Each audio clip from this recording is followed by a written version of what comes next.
The air in Ironclad Fitness was a potent cocktail of freshly sanitized rubber, metallic tang, and the cloying sweetness of various pre-workout supplements, a scent profile as specific and carefully curated as the clientele itself.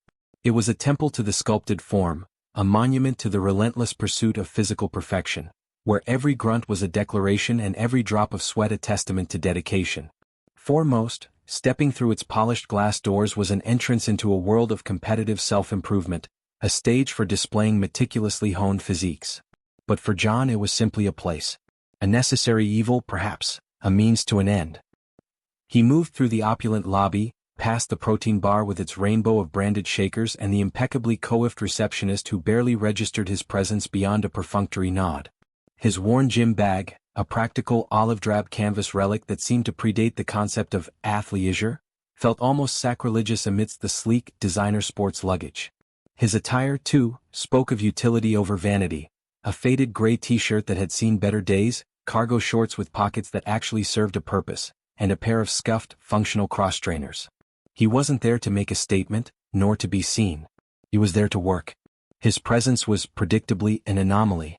In a gym where every curl, every squat, every flex seemed designed for an imaginary audience, John moved with a quiet efficiency that made him virtually invisible, or worse, an object of mild curiosity bordering on disdain. He wasn't ripped, not in the way the gym's poster boys were, nor did he possess the glistening, taut musculature that rippled under expensive compression wear. He was lean, yes, but it was the kind of leanness forged by years of something far more demanding than bicep curls, a sinewy strength that hinted at endurance rather than explosive showmanship. His face, etched with lines that spoke of sleepless nights and quiet burdens, was often shaded by a perpetual 5 o'clock shadow, and his eyes, a deep, unsettling blue, held a depth that seemed entirely out of place in such a superficial environment. They were eyes that had seen too much, understood too much, eyes that scanned the room not for mirrors or appreciative glances, but for egress points and potential threats, a habit so ingrained he no longer consciously acknowledged it. As he found a vacant bench press station, the subtle murmurs began. A pair of impeccably bronzed women on the ellipticals, their perfectly sculpted ponytails swaying in unison, exchanged glances. A younger man, his arms thicker than John's thighs, paused mid-selfie, his phone camera momentarily forgotten as he assessed John with a dismissive smirk. The whispers, barely audible above the thumping bass of the gym's carefully curated playlist, were a constant, low-frequency hum of judgment. "Dad bod," one of the women mouthed, a flick of her manicured wrist indicating John's slightly soft midsection. "Must be his first time in a gym like ever?" the young man sneered to his equally bulky spotter, who snorted in agreement. The single dad aspect, a silent badge of his daily struggle and ceaseless devotion, was not immediately apparent, but it was there, woven into the fabric of his being. The faint scent of laundry detergent mixed with something vaguely sweet, the lingering aroma of his daughter's strawberry-scented shampoo from their rushed morning routine. The slight dark circles under his eyes, not from late-night partying, but from comforting a scared child after a nightmare, or meticulously packing her lunch before dawn. The slightly frayed edges of his t-shirt, not from neglect, but from being washed countless times after paint-splattered art projects or impromptu mud-puddle adventures. He carried the invisible weight of 1,000 small responsibilities, each one a feather compared to the burdens he'd once shouldered, yet collectively heavier than any barbell these gym-goers would ever lift. Ironclad Fitness was a fortress of vanity, its stainless steel and chrome gleaming under bright, unforgiving lights. Mirrored walls reflected an endless parade of perfect bodies, each person a protagonist in their own silent film of self-improvement. The air thrummed with the focused intensity of those driven by image, by competition, by the relentless pursuit of an ideal. Machines whirred with precise, rhythmic motions, weights clanged with percussive authority, and the occasional triumphant roar punctuated the underlying drone of human effort. It was a stage, and John, with his quiet demeanor and understated strength, felt like an extra who had wandered onto the wrong set. His choice of gym had been pragmatic, born of necessity. It was the only one in town with a reliable daycare facility that fit his impossible schedule, and though its high-end membership fees strained his already taut budget, the peace of mind knowing his daughter, Lily, was safe and entertained while he carved out this precious hour for himself was invaluable. He wasn't there for the state-of-the-art equipment, though he used it. He wasn't there for the camaraderie, though he often wished for it.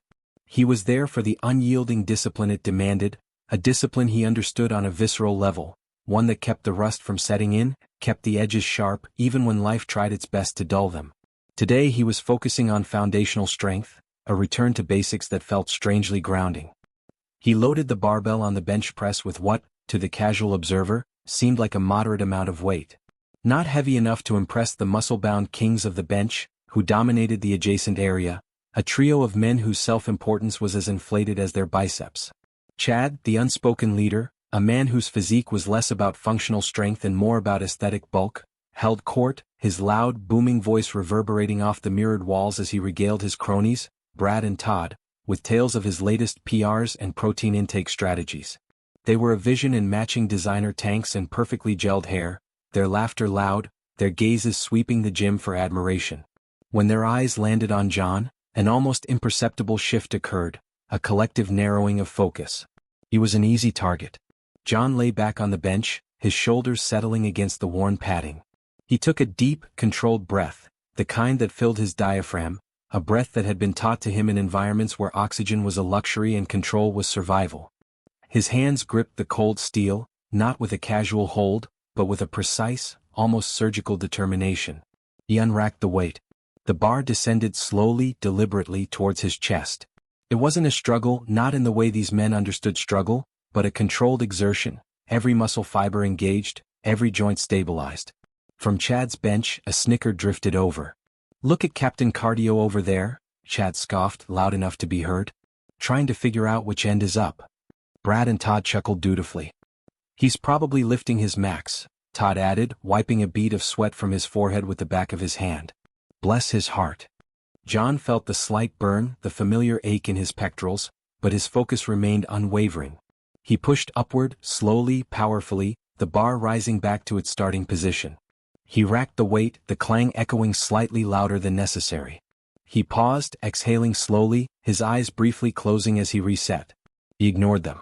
He had learned long ago that acknowledging such provocations only fueled them. His battles were fought in silence, his victories claimed internally.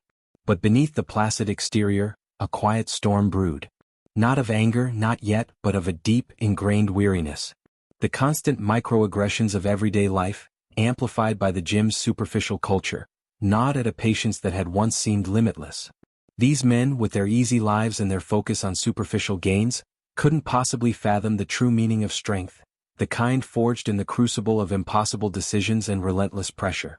They saw a dad bod, an uninspired attempt at fitness, and judged it through their narrow lens of perfectly sculpted vanity. They couldn't see the operational scars that lined his soul, the mental fortitude that had allowed him to walk away from horrors unimaginable, to rebuild a life from the ashes of a shattered past. He loaded the bar again, adding a small plate to each side. It was a subtle increase, one that would go unnoticed by the kings, but was significant for him. This wasn't about impressing anyone, it was about pushing his own limits, maintaining a readiness that might one day be called upon, even if that day now meant being strong enough to lift Lily up to reach a high shelf, or to carry her exhausted form after a long day at the park. As he began his next set, Chad's voice boomed again, louder this time. "Hey old man, need a spot? Wouldn't want you to, strain yourself. You know, with the dad duties and all." Brad and Todd guffawed, their laughter echoing a little too harshly. Chad even made a mock straining face, puffing out his cheeks. John's jaw tightened imperceptibly. His eyes, usually distant, flickered for a fraction of a second, observing Chad's mocking grimace with an almost clinical detachment. It was the same analytical gaze he'd once used to assess enemy combatants, to gauge their intent, their weaknesses. But here, in this brightly lit temple of iron, it was merely an internal flicker, a suppressed instinct. He continued his set, the weight feeling heavier now not because of the extra plate but because of the external pressure, the blatant disrespect. He completed the reps, each one a testament to his sheer will, his unwavering focus. He re-racked the weight with a decisive, almost defiant clang. As he sat up, wiping a sheen of sweat from his brow, he caught a glimpse of himself in the mirrored wall. He didn't see the Delta Force legend he once was, the ghost in the shadows, the man who moved with lethal precision and unflinching courage. He saw a tired father, yes, a man battling the relentless march of time and the profound responsibilities of single parenthood. But he also saw a flicker of the fire that still burned within, a deep-seated resilience that refused to be extinguished by derision or dismissive glances. He wasn't done. He moved from the bench to the incline press, then to a set of dumbbell rows. Each movement was deliberate, controlled, almost meditative. He moved through the gym like a shadow, observing without being truly observed, existing on a plane distinct from the preening peacock parade around him. His mind, however, was a kaleidoscope of the past and the present, Lily's infectious giggle intertwining with the phantom echoes of distant gunfire, the smell of disinfectant mixing with the memory of dust and cordite. He was here now in ironclad fitness, but a part of him was always elsewhere, always vigilant, always ready. The mockery continued, a low-level background noise to his efforts. Is he even breaking a sweat? Brad would snicker. Looks like he's just going through the motions, Todd would add. Chad, the ringleader, would often catch John's eye, a smug, superior smile playing on his lips, before turning back to his cronies with a knowing wink. They didn't understand the depth of his well, the reservoir of strength, both physical and mental, that he drew upon. They saw only the surface, the slightly rumpled t-shirt, the focused, almost pained expression, and they misread it as weakness, as inadequacy. As John began his final exercise, a series of pull-ups on an unused station tucked away in a corner, Chad, Brad, and Todd finished their routine, their bodies glistening with sweat, their faces flushed with self-satisfaction. They began to stride towards the exit, their path taking them directly past John. Chad paused, planting himself squarely in front of John, who was mid-pull-up, his muscles straining, his eyes fixed on the bar above. You know, Chad began, his voice dripping with condescension, you're really getting in the way, old-timer. This equipment isn't really for your kind of workout. Brad and Todd snickered, forming a small, intimidating wall behind Chad. The implication hung heavy in the air. John was an outsider, an intruder in their pristine domain. John's grip tightened. His knuckles, already white, grew whiter. He completed the rep, lowering himself slowly, powerfully, his feet touching the ground with a soft thud. He looked at Chad, his gaze steady, devoid of anger, yet piercing in its intensity. For a fleeting moment, Chad's smug smile faltered, a flicker of unease passing across his face as he met the deep, unyielding blue of John's eyes. It was a look that spoke of 1,000 battles, of a resolve forged in fires these men could never comprehend. But the moment passed and Chad, fueled by the presence of his audience, quickly regained his composure. Listen, buddy, Chad continued, pushing out his chest, maybe try the community center gym. I hear they have, like, beginner classes for everyone. He emphasized everyone with a sneer, a clear implication that John didn't belong here, didn't measure up. John didn't respond with words. Instead, he simply met Chad's gaze, his eyes holding a depth that belied his current, unassuming appearance. A muscle in his jaw twitched almost imperceptibly. He took a slow, deep breath, the disciplined inhale and exhale a familiar anchor in a sea of provocation. He turned away from Chad, back to the pull-up bar and calmly, deliberately, reached up to begin another set. It was an act of defiance, a silent rejection of their ridicule, a stubborn refusal to be intimidated. They saw a man ignoring them, they did not see a warrior choosing his battles. The humid air in the gym hung heavy, thick with the metallic tang of iron, the sharp scent of antiseptic cleaner, and the musky undertones of exertion. It was a familiar symphony, a daily ritual that for Ethan had become a precarious balancing act. He was acutely aware of the lingering gazes, the smirks that followed him, the barely veiled contempt radiating from the cluster of men by the free weights.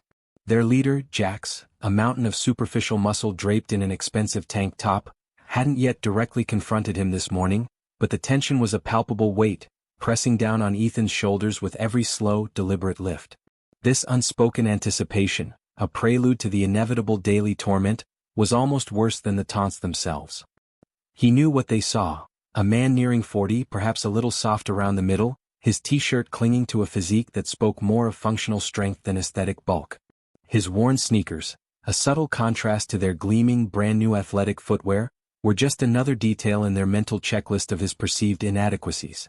They saw the bags under his eyes, the slight tremor in his hand as he adjusted the barbell, mistaking the fatigue of sleepless nights spent tending to a sick child for weakness. They saw a single father, struggling and in their twisted hierarchy, that made him an easy target, a symbol of everything they deemed inferior. But what they didn't see, what they couldn't possibly comprehend beneath the veneer of ordinary exhaustion, was the furnace burning steadily within him, fueled by a discipline forged in literal fire, a resilience hardened by unthinkable loss and impossible choices. Ethan moved to the squat rack, a space usually dominated by men like Jax, grunting under impossible loads. He loaded a modest weight, enough to challenge him, but far from anything that would draw attention for its sheer scale. He positioned himself under the bar, the cool steel of familiar pressure across his traps. Each rep was a meditation, a descent into himself, a brief escape from the present annoyances. His movements were fluid, controlled, almost unnaturally smooth. There was no wasted motion, no jerky struggle, just a pure, unwavering line of power from his core through his limbs. This wasn't about ego or lifting the heaviest weight, it was about mastery, about the precise activation of every muscle fiber, about maintaining a state of readiness. From across the gym, Jax's booming laughter cut through the muffled clang of weights and the thrum of pop music. "Look at him go, fellas. Pushing some serious weight there, eh? Might want to add another 20, Grandad, before you pull a muscle reaching for the remote." His cronies, Spike and Brick, echoed his amusement with snorts and guffaws, their voices grating. Ethan's jaw tightened almost imperceptibly. He felt the familiar surge of adrenaline, a phantom echo of countless past situations where such disrespect would have been met with swift, decisive force. But this wasn't a dusty compound in some forgotten corner of the world. This was a suburban gym, and his mission now was different. His mission was Lily, and the fragile peace he was building for them both. He finished his set, racked the weight with deliberate care, and allowed himself a slow, controlled breath, exhaling the flicker of aggression. He moved to the bench press, selecting a lighter bar and a pair of adjustable dumbbells. He was focused on high repetitions, form over brute strength. He laid back, the cool vinyl of the bench against his skin, and began his presses. His eyes, usually softened by fatherly tenderness, took on a distant, analytical gleam. He wasn't just pressing weights, he was assessing the entire room, cataloging every exit, every potential threat, every blind spot. It was an ingrained habit, a silent, ceaseless scan that had saved his life more times than he cared to remember. Jax, having finished his own set of bicep curls, each one performed with a theatrically loud grunt and a flex into the mirror, sauntered over, Spike and Brick trailing like obedient shadows. He leaned against a squat rack opposite Ethan's bench, his massive frame deliberately imposing. "Still at it, hot chief?" Jax sneered, his voice dripping with mock concern. "Thought you'd be off by now, chasing after your little princess.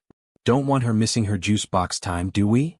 The words, referencing Lily, were a deliberate barb, a calculated escalation. Ethan's grip on the dumbbells tightened, his knuckles blanching.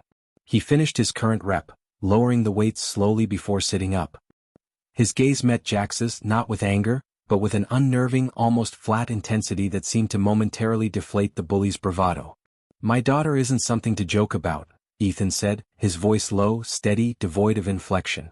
It wasn't a plea, it was a statement of fact, delivered with the quiet authority of a man who rarely needed to raise his voice to be understood. Jax, momentarily thrown by Ethan's lack of a visible reaction, quickly recovered, puffing out his chest. "Ooh, sensitive are we? What's the matter, Dad? Can't handle a little banter? Life getting too tough, juggling those barbells and bedtime stories?" He laughed, a harsh, dismissive sound that bounced off the gym walls. "Seriously, dude, where's your wife? She bail on you and the kid? Is that why you're here, trying to get back in shape for Tinder?" The mention of his wife, the callous assumption, struck Ethan with the force of a physical blow. A cold dread settled in his gut, a familiar ache that had been his constant companion for years. The raw wound, usually carefully shielded, was suddenly exposed. He remembered her laugh, the way her hair smelled, the impossible lightness of her hand in his. He remembered the last time he saw her, not knowing it would be the last. The weight of that memory, combined with Jax's cruel insinuation, threatened to crack the carefully constructed facade. He stood up, placing the dumbbells back on the rack with a soft thud. He didn't look at Jax. Instead, his eyes swept over the gym, noting the averted gazes of other patrons, the staff member engrossed in their phone behind the counter, the vast indifference of the world to a man's quiet suffering. He felt the familiar control begin to fray at the edges, a dangerous heat rising within him. "You don't know anything about me," Ethan said, his voice still quiet, but with an underlying steel that was unmistakable, a rumble of distant thunder. Jax scoffed. "Oh, I know enough. Single dad, probably works some lame desk job trying to relive his glory days in the gym. Pathetic." He took a step closer, his eyes scanning Ethan's lean frame with a sneer. "And speaking of pathetic, what's with the workout? You trying to train for the couch potato Olympics? You're doing kettlebell swings like you're trying to swat flies. Where's the power, man? Where's the intensity?" He gestured derisively towards Ethan's small stack of kettlebells. You ever lift real weight, old man? Or are those your tactical weights, for when you need to discreetly carry groceries? The word tactical seemed to hang in the air, a tiny, almost imperceptible trigger. Ethan's mind flashed, unbidden, to dusty compounds and the controlled chaos of close-quarters combat. He saw himself not in a gym but in a dimly lit room, his movements precise, deadly, every motion imbued with purpose. The kettlebells, which to Jax were mere toys, were in Ethan's hands, tools of kinetic art, instruments of explosive power and endurance developed for situations where failure meant far more than a missed personal best. He picked up a 40-pound kettlebell, its rough iron handle cool against his calloused palm. He didn't speak. Instead, he began a series of one-handed swings, his body a coiled spring. The bell arced through the air, his hip hinge powerful, his core engaged, his grip unwavering. Each swing was a testament to dynamic strength, a fluid, almost balletic display of controlled aggression. But what Jax, with his focus on static muscle and mirror poses, failed to notice, was the effortless way Ethan switched hands mid-swing without breaking rhythm, or the way his eyes remained scanning the room even as his body executed the complex motion. It wasn't just exercise, it was a functional demonstration of a body honed for real-world demands, a silent language spoken only to those who understood its grammar. See, Jax crowed, oblivious. He can swing a purse. Bravo, Grandad. Now try to lift something that actually makes a difference. He picked up a much heavier kettlebell, a 70-pound monster, and attempted a swing. His form was atrocious, his back rounded, his shoulders hunched. He managed a few jerky, inefficient repetitions before dropping it with a clatter, a self-satisfied grin plastered on his face. Now that's a kettlebell swing. You see the difference, old man? Power. Ethan paused his own workout, his gaze falling briefly on the spot where Jax had dropped the weight. He noted the slight gouge it had left on the pristine rubber matting, a small detail in the grand scheme of things, but one that spoke volumes about Jax's carelessness and lack of respect for the equipment, or for the space itself. He resumed his swings, the bell a steady pendulum, his breathing deep and even. Then the final, unforgivable transgression. Jax, seeing his attempts at verbal intimidation failing to yield the desired dramatic meltdown, decided to elevate the game. As Ethan reached the apex of a particularly powerful two-handed swing, Jax, with a knowing smirk at his cronies, casually stepped forward, his foot deliberately placed to obstruct Ethan's path on the downswing. It was a subtle move meant to make Ethan trip, to send the heavy iron bell crashing, perhaps injuring him or at the very least humiliating him publicly. Time seemed to slow. Ethan's peripheral vision registered the approaching obstacle, the deliberate malice in Jax's eyes. His mind, honed by years of split-second decisions in life-or-death scenarios, processed the data instantly. His body reacted before conscious thought could fully form. The swing was already in motion, the heavy kettlebell descending. There was no time to stop, no space to pivot completely. In a move so fast it was almost invisible, Ethan didn't stumble. He didn't drop the weight. Instead, his left foot, already planted, executed a micro-adjustment, a slight, almost imperceptible shift that allowed his entire body to rotate a fraction of an inch to the left. At the same time, his right hand, which had been driving the bell, released its grip for a split second, allowing the kettlebell to pivot sharply, narrowly missing Jax's outstretched foot by mere millimeters, before snapping back into his grasp with incredible speed and precision.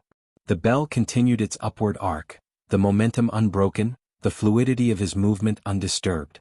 It was a maneuver that spoke of an almost supernatural proprioception, a complete awareness of his body in space, and an ability to make instant, complex adjustments under pressure. Jax, expecting Ethan to trip or panic, found himself staring at the space where the kettlebell should have hit him, only to see it arcing smoothly upwards, completely under Ethan's control. For a moment, his jaw hung slightly agape, confusion clouding his face. He blinked, then shook his head, dismissing it as a fluke, an accidental dodge. "Whoa, careful there, Grandpa," he snickered, trying to regain his lost composure.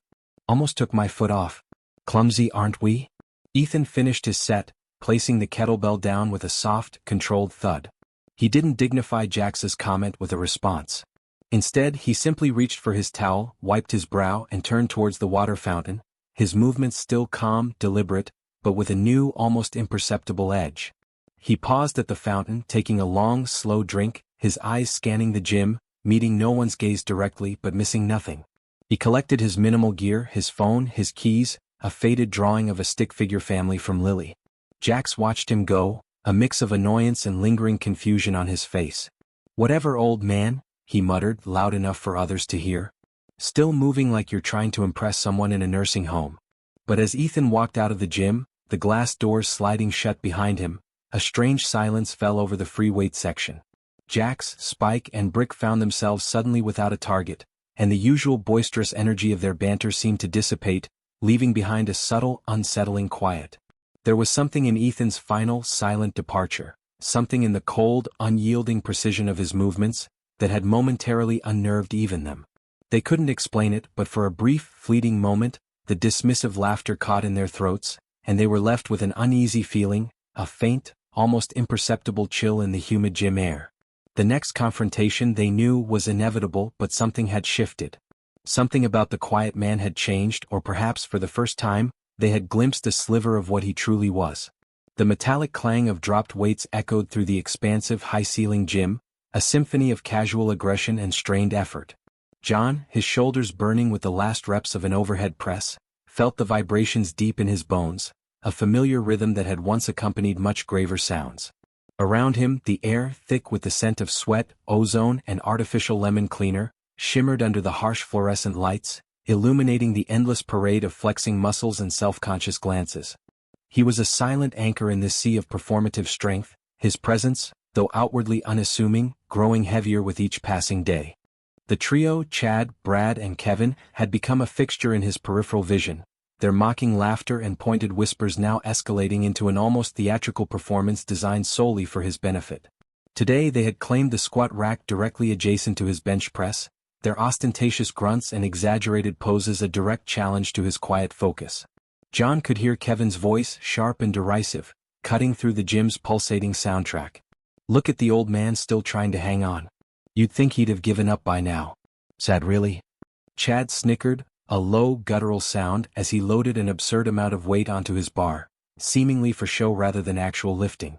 Brad, the quietest but often the most venomous, offered a snide comment about dad bods and wasted memberships, loud enough to carry. John felt the familiar prickle of irritation, a faint ghost of a sensation that he had learned to subdue years ago, burying it under layers of impenetrable discipline. His grip on the barbell tightened, the knurling biting into his palms, grounding him. He focused on the present, on the precise mechanics of his movement, the controlled descent, the explosive push back up.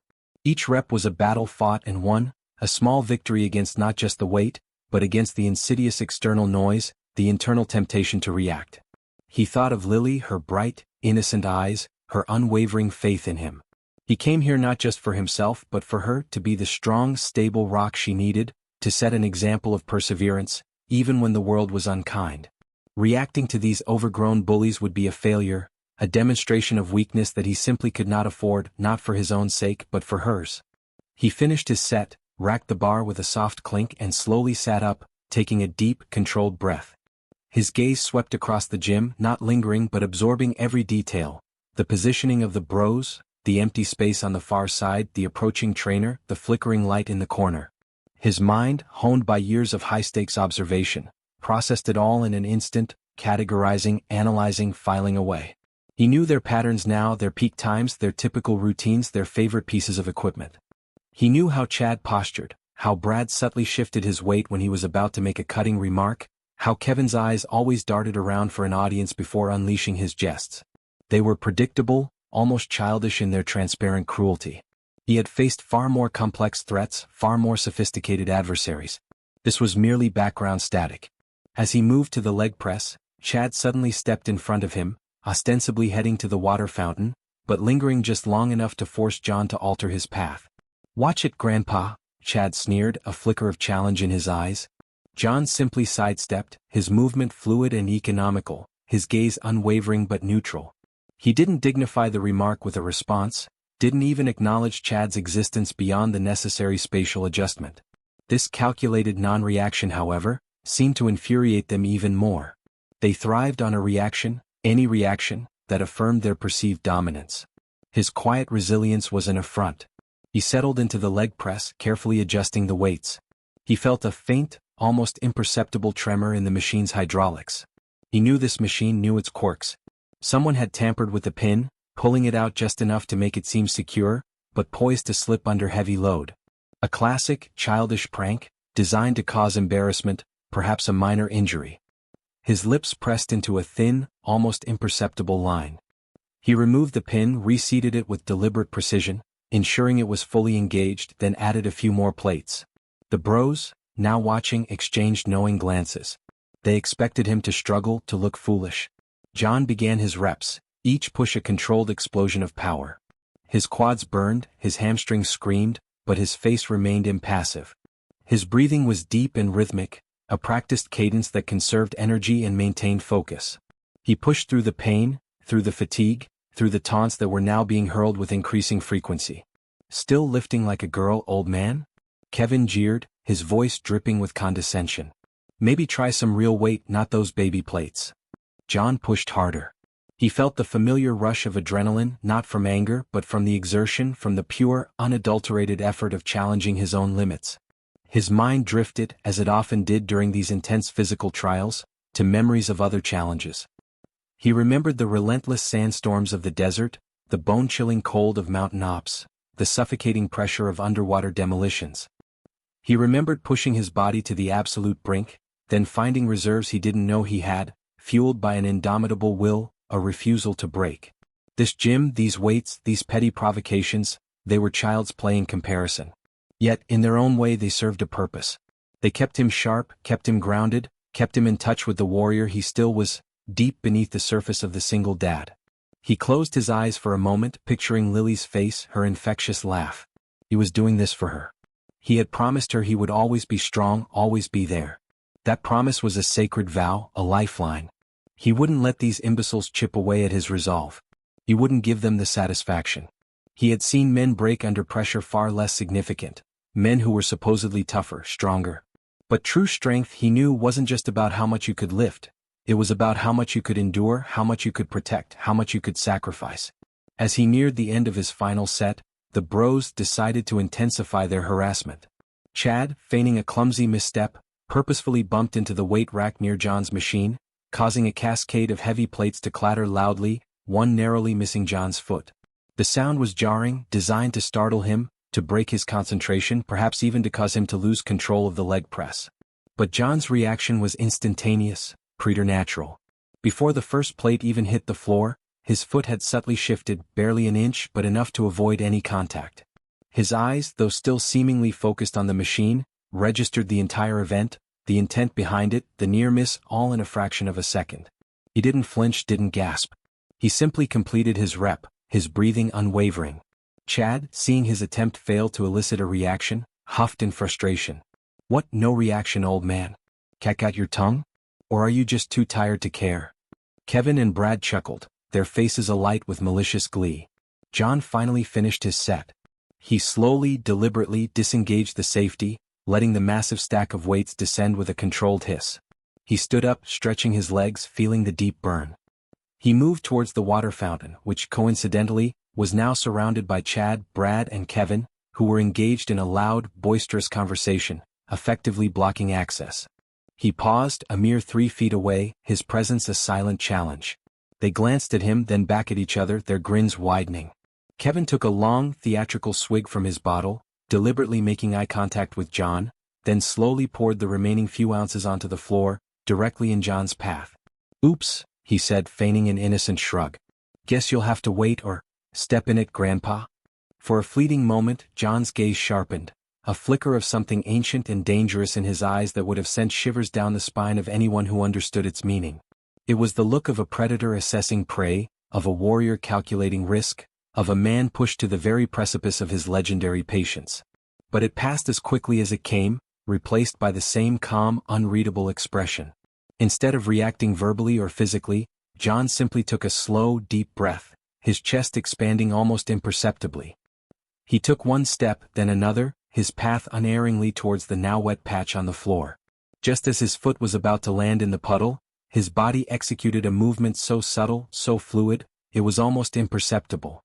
His leading foot shifted, his weight transferred, and he glided past the puddle, his shoes remaining completely dry. It wasn't a jump, not a hop, but a precisely controlled, almost balletic shift, a micro-adjustment of his entire body mass that defied the expectation of a simple, direct path. Chad, Brad and Kevin watched, their sneers faltering. They had expected him to step in it, perhaps even slip, providing them with another moment of ridicule. His flawless maneuver, executed without a glance, without a break in his measured stride, left them momentarily speechless. There was an unexpected grace, an almost unsettling precision in his movement that seemed out of place for the old man they had so thoroughly dismissed. It was a pattern interrupt, a momentary glitch in their carefully constructed reality of his weakness. John reached the water fountain, filled his bottle and took a long, slow drink. His eyes, now scanning the opposite end of the gym, seemed to be seeing something far beyond the mundane weight racks and cardio machines. His mind was miles away, recalling the scent of dry earth, the weight of a rifle, the whispered commands in a language only a select few understood. He was still in the gym, but he was also somewhere else, somewhere far more dangerous, far more demanding, drawing on a well of strength and discipline that these three young men could never fathom. They watched him, their taunts momentarily forgotten, a faint, unsettling question mark hanging in the air between them. They still saw the single dad, the target of their scorn, but for a brief, unsettling moment, they had glimpsed something else, something faster, more precise, more aware. And they didn't like it one bit. The silence, thick with their unspoken confusion, lingered, a stark counterpoint to the gym's usual cacophony, leaving an unspoken tension that promised to escalate further. The leering smiles of Chad and his entourage, Brad and Todd, stretched grotesquely, their confidence inflated by the silence and the perceived passivity of the single dad they had cornered. The air in the gym, already thick with the metallic tang of sweat and the rhythmic thud of weights, suddenly crackled with a different kind of tension, one born of impending conflict. They had pushed too far. Alex, or Ghost as he was once known in circles far removed from this brightly lit temple of vanity, felt a familiar coldness seep into his veins, a sensation he hadn't truly entertained since the last dusty, forgotten alleyway in a land that bled secrets and regret. His daughter's drawing, tucked into the side pocket of his worn gym bag, felt like a burning ember against his skin, a stark reminder of the fragile peace he now desperately guarded. He knew, with the chilling certainty of experience, that this was the line. "What's the matter, old man?" Chad sneered, stepping closer, his imposing physique, sculpted by hours of dedicated but ultimately superficial training, casting a shadow over Alex. "Lost your voice? Or maybe you're just too busy dreaming of your next participation trophy?" Brad and Todd chuckled, their eyes gleaming with the cruel satisfaction of predators who believed they had found easy prey. This wasn't just about mockery anymore, it was about dominance, about asserting their self-proclaimed superiority in this meticulously curated environment. The implicit threat was clear, the line between verbal assault and physical intimidation blurring with each passing second. The barb about the participation trophy struck a nerve not because it insulted Alex, but because it demeaned the quiet struggle of every person who simply showed up, who tried their best against unseen battles, a struggle Chad and his ilk would never comprehend. Alex's gaze, previously downcast, slowly lifted. His eyes, usually a soft, tired blue, now held an unnerving stillness, like the surface of a deep, dark lake reflecting the bare branches of winter trees. The humor in Chad's eyes flickered, replaced by a momentary, unsettling unease that he quickly tried to suppress with another scoff. "Come on, Grandpa. Let's see some real action. Or are you just going to stand there looking confused, like you forgot where you parked your minivan?" Chad, emboldened by Alex's continued silence, reached out, not quite to strike but to shove, to assert his physical presence, to punctuate his degrading taunts with a tangible act of disrespect. His open palm aimed for Alex's shoulder, a casual, contemptuous gesture intended to physically dismiss him, to make him stumble. It was a mistake of colossal proportions, a miscalculation that would unravel everything Chad believed about himself and the world around him. The gym suddenly seemed to hold its breath.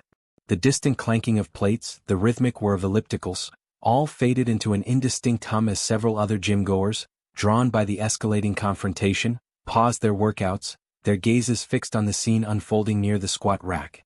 They saw a tired-looking man, slightly built compared to the hulking figure of Chad, being verbally assaulted and now physically accosted. A few shifted uneasily, a low murmur starting to ripple through the crowd, a mix of apprehension and discomfort. They were witnessing a bullying display, and it was reaching a crescendo. Chad's hand, a meaty slab of muscle and bone, never connected. In a movement so fluid, so impossibly fast it seemed to defy the laws of physics, Alex pivoted. It wasn't a flinch or a recoil, it was an almost imperceptible shift of weight, a micro-adjustment of his stance that transformed him from an unassuming, passive target into a coiled spring of controlled power. His hand, appearing from nowhere, shot out, not in an aggressive punch, but in a precise, almost surgical interception. He didn't swat Chad's hand away, he redirected it, subtly twisting Chad's wrist just enough to disrupt his balance, to channel Chad's own momentum against him. Chad, expecting to push a fragile man, suddenly found himself off-kilter, his substantial weight stumbling forward involuntarily. Before he could regain his footing, Alex's other hand, moving with the deceptive grace of a predator, moved to Chad's elbow. There was no theatrical exertion, no grunting, just a quiet, almost soundless application of leverage. A sharp, excruciating crack echoed through the sudden silence of the gym. Chad's scream, raw and animalistic, tore through the air, his arm bending at an unnatural angle, the bone audibly protesting its forced contortion. He collapsed, clutching his now useless arm, writhing on the mat, his face a mask of agony and shock. Brad and Todd, their smirks instantly wiped away, stared in stunned disbelief. They had seen Chad, the immovable object, fall like a felled tree, brought down by what appeared to be an effortless gesture. Their minds, still trying to process the impossible speed and efficiency of Alex's movements, registered only the piercing scream and the sight of their leader convulsing on the floor. "What the hell, man?" Brad yelled, adrenaline and a surge of protective aggression overriding his momentary fear. He lunged, a clumsy, rage-fueled charge, aiming a wild haymaker at Alex's head. But Alex wasn't there. He sidestepped, a blur of motion, letting Brad's momentum carry him past. As Brad stumbled, Alex's foot, clad in a worn running shoe, swept out. It wasn't a kick to maim, but a precisely placed trip, executed with the timing of a master. Brad went down hard, his head narrowly missing a kettlebell, landing with a sickening thud on the padded floor, the wind knocked out of him. He lay there, gasping, disoriented, staring up at the fluorescent lights with wide, unfocused eyes. Todd, the last of the trio, stood frozen, his bravado utterly evaporated, replaced by a primal terror. His eyes darted from Chad, whimpering and clutching his mangled arm, to Brad, struggling for breath, and finally to Alex. The man before him was no longer the tired, unassuming dad. There was a dangerous calm radiating from him, a focused intensity that spoke of countless hours honing lethal skills. Todd took a hesitant step back, then another, his face pale, his mouth agape. He wanted to run, to disappear, but his legs felt like lead. Alex turned his head slowly, his gaze, now entirely devoid of emotion, settling on Todd. It was a gaze that had seen horrors Todd couldn't even imagine, a gaze that had made hardened men break. Todd whimpered, a small, pathetic sound, and crumpled to his knees, his hands raising in a gesture of surrender, his voice barely a whisper. "Please, don't." The sudden, brutal efficiency of the takedowns had stunned the entire gym into absolute silence. Every eye was on Alex. They had witnessed a transformation from mild-mannered father to something cold, precise, and utterly terrifying. Whispers began to spread, hushed and awestruck. "Did you see that? Who is that guy?" Suddenly, a voice, deep and resonant, cut through the stunned silence. It belonged to an older gentleman, perhaps in his late 60s, with a distinguished mane of silver hair and a slight limp, who had been quietly working on an exercise bike in the corner. He had the unmistakable bearing of a military veteran, his posture ramrod straight despite his age. He slowly dismounted his bike, his eyes, sharp and knowing, fixed on Alex. "Sergeant Major Thorne?" the man asked, his voice firm, a note of profound recognition and perhaps awe in his tone. "My God, is that really you, Ghost?" The words hung in the air, electric, causing a collective gasp from the now silent onlookers. Sergeant Major Thorne? Ghost? The names resonated with a chilling authority. The veteran slowly walked closer, a slight smile forming on his lips, though his eyes remained serious. "I knew that stance, that economy of motion. There's only one man who moves like that. I served with your father, son. Heard the legends about you. They called you Ghost for a reason." The revelation hit the gym like a sonic boom. The hushed whispers turned into incredulous murmurs. "Delta Force," someone breathed the word like a sacred incantation. "He's the Ghost."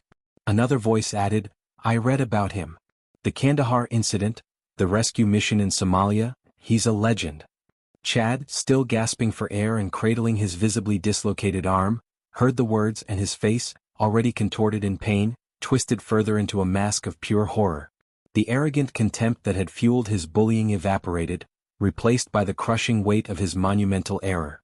He wasn't just facing some random old man, or a confused grandpa. He had provoked a figure of myth, a ghost of conflicts long past, a man whose quiet demeanor hid a past drenched in lethal efficiency and unimaginable courage. His humiliation was absolute, his fear profound. Alex's gaze, still unwavering, swept over the defeated figures of Chad, Brad, and Todd, then briefly met the knowing eyes of the veteran, a flicker of something akin to acknowledgement passing between them. Then he looked back at the stunned faces of the gym-goers. His voice, when he finally spoke, was calm, dangerously quiet, yet carried an undeniable authority that silenced every lingering murmur. "My daughter," Alex began, his voice soft, almost a whisper, yet it resonated through the now utterly silent gym, "means everything to me. She's why I'm here. She's why I push myself. And she's why I will not tolerate disrespect or bullying or threats, especially from overgrown children who mistake quiet strength for weakness." He paused, his eyes, still holding that cold, unyielding resolve, sweeping over Chad's crumpled form. "You ridiculed a man trying to do his best, a man who has seen enough ugliness to last a lifetime, who simply wants to provide a good life for his child. You mistook my patience for vulnerability, my dedication for desperation. That was your mistake." The words hung heavy in the air, a chilling indictment delivered not with anger, but with the weary finality of a judge passing sentence. The gym staff, having finally been alerted by the commotion, arrived, looking bewildered by the scene, Chad writhing in pain, Brad groaning, Todd on his knees, and Alex standing silently, an aura of quiet power radiating from him, surrounded by a crowd of awestruck spectators. The veteran, moving with an old soldier's dignity, stepped forward to explain, his voice full of respect.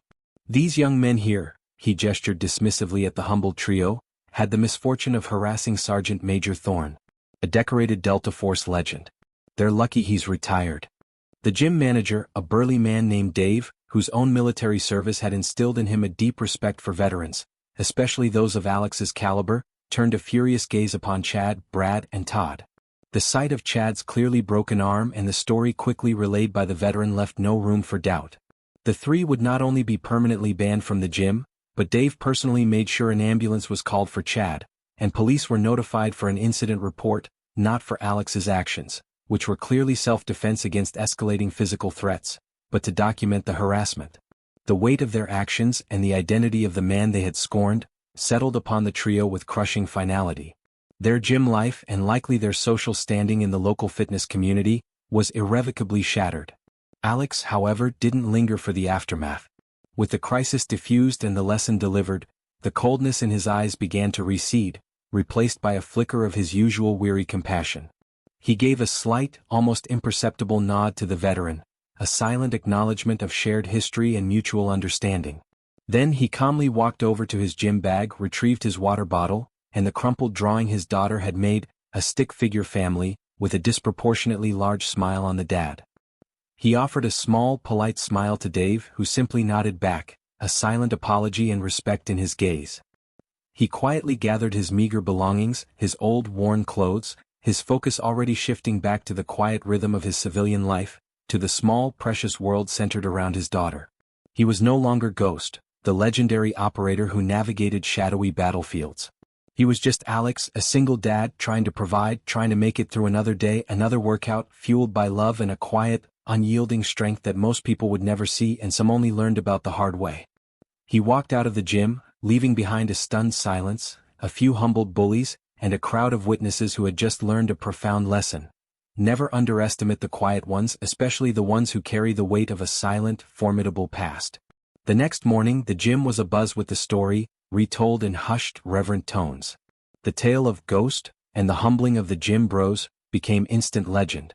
Alex, however, was back to his routine, a little earlier than usual, perhaps to avoid the lingering stares.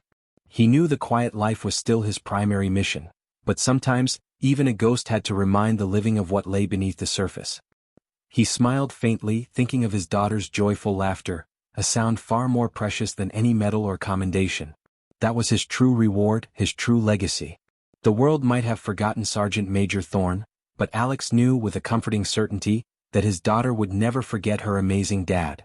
Consider the unseen battles others fight, the quiet strength that underpins their daily struggles, and how often judgment blinds us to the true capabilities and profound humanity that lies beneath the surface. Perhaps we should all be a little kinder, a little more observant, and a lot less quick to ridicule.